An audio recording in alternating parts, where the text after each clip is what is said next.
Hello बच्चों, आज आप लोगों के लिए सूझबूझ भरी कहानियाँ लेकर आए हैं और इस बुक में बहुत प्यारी प्यारी कहानी है आप बच्चों के लिए। तो चलिए एक प्यारी सी कहानी आप लोगों के लिए निकालते हैं, इसके अंदर से ढूंढते हैं, निकालते हैं और आपको सुनाते हैं। अगर कहानी आपको पसंद आए तो कहानी को लाइक जरूर कीजिएगा और मेरे चैनल को सब्सक्राइब जरूर कीजिएगा। अगर अभी तक नहीं किए हैं तो मेरे चैनल को सब्सक्राइब कर लीजिए, क्योंकि मेरे चैनल पर इसी तरह प्यारी प्यारी कहानियाँ आती हैं। तो चलिए एक कहानी निकालते हैं और आपको सुनाते हैं। आज जो हम सूझबूझ भरी कहानियों में से जो कहानी निकाल के लाए हैं, ये एक बहुत प्यारी कहानी है, जब शेर हार गया। तो एक बहुत प्यारी कहानी है, बहुत अच्छी लगेगी आप लोगों को, सुनने में बड़ा मजा आएगा। पूरी कहानी जरूर सुनिएगा। तो चलिए स्टार्ट करते हैं। उस साल इतनी भयंकर गर्मी पड़ी कि सभी नाले झरने आदि सूख गए। मैदानों से हरी घास का नामो निशान मिट गया। पेड़ पौधों के पत्ते पीले हो गए।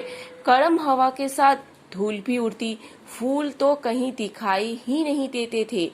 गाने वाले वन के पंछी अपने घोंसले छोड़कर हरे भरे पेड़ों की तलाश में दूर चले गए।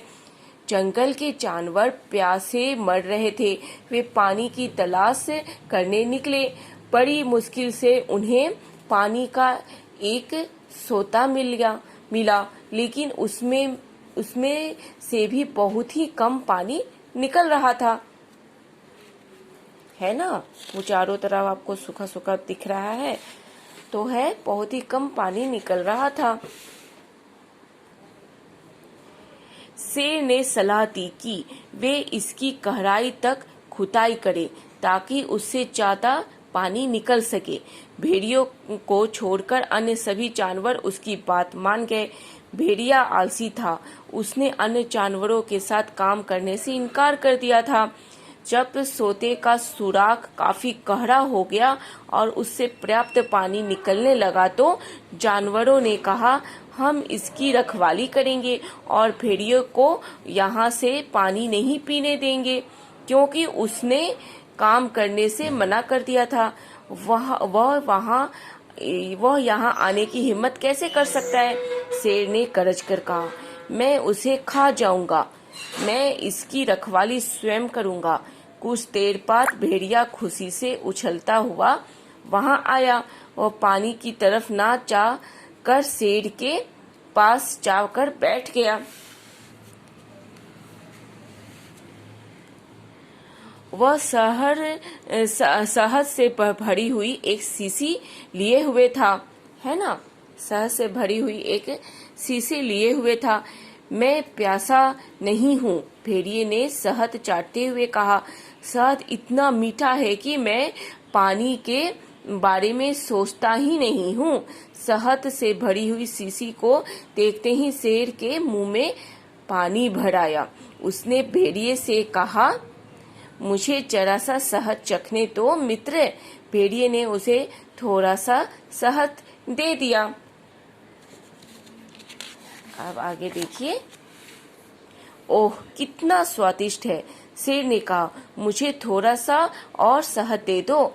भेड़िया बोला, अगर तुम इसका पूरा मजा लेना चाहते हो तो पीठ के बल लेट जाओ, तब मैं शहद से भरी इस शीशी को तुम्हारे मुंह में उठेल दूंगा। शेर पीठ के बल लेट गया और प्रसन्नता के मारे अपने पंजे हिलाने लगा। मुझे डर है कि तुम्हारे पंजे मुझे घायल कर देंगे, इसीलिए पहले मुझे इन पंजों को बांध लेने दो, फिर मैं तुम्हारे ऊपर झुककर तुम्हारे मुंह में शहद उठेल दूंगा। भेड़िए को शेर ने अपने चारों पैर बांधने की अनुमति दे दी।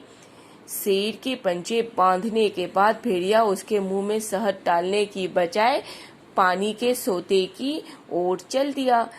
तुम यह क्या कर रहे हो? शेर चिल्लाया। मैं समझ नहीं पा रहा हूँ। समझने की आवश्यकता भी नहीं है, भेड़िए ने जवाब दिया। बस देखते जाओ कि मैं क्या कर रहा हूँ। फिर भेड़िए ने सिर झुकाकर भर पेट पानी पी लिया।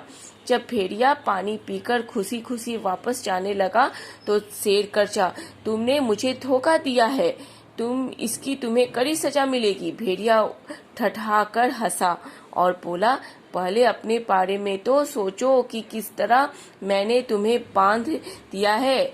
अब तुम तक खरगोश की तरह तुम एक खरगोश की तरह असहाय हो।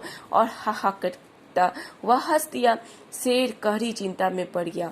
उसने विनम्र होकर कहा, देखो भेड़िया भाई, मुझे यहाँ इस तरह चारों पैर बंधे हुए असहाय अवस्था में मत छोड़ो। दूसरे जानवर मेरे ऊपर हंसेंगे।